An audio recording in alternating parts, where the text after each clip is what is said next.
Bir odam biror narsani tutmaydi. Hurmat, ehtirom, qo'yilsa, salom besh narsani nima qilamiz ekan? Tutmaydi. Biz savobiga aytamiz, Alloh taolodan kutamiz. Ibrohim libosini kiydik. Ikkinchi libos qaysi?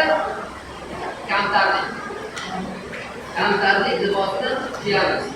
Alloh taolo Qur'onda aytadiki: وعباد الرحمن الذين يمشون على الأرض هونا وإذا خاطبهم الجاهلون قالوا سلاما. وعباد الرحمن kullar, ya'ni Alloh taoloning bandam degan qullari yamshuna alal ardi, yer yuzida yuradi. Qanday yuradi? Havna, kibo.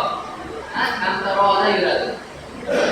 Haligi men bilasanmi, jennatga yo'q, kamtar bo'ladi.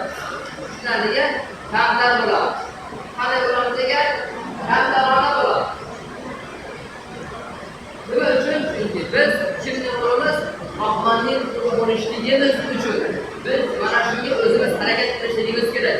Alloh taoloning bizga bo'lgan muhabbati, Alloh taolo bizni yaxshi ko'rishligi uchun biz intilishligimiz kerak.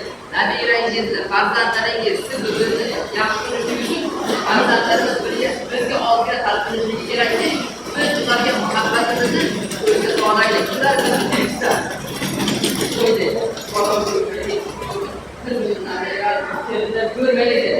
Oddiy kelinlarimiz oladigan bo'ldi. Kelinlarimiz yugurib kelib ayniqsa xotirlarimizni xizmatlarini yugurib qilsalar, nima qilasiz? Haligiga muhabbatingiz oshadi.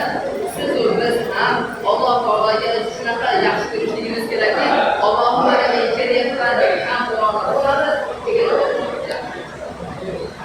Qo'y. Endi desa, kelinlar shu aylangan bilan bor o'zi qo'yasan.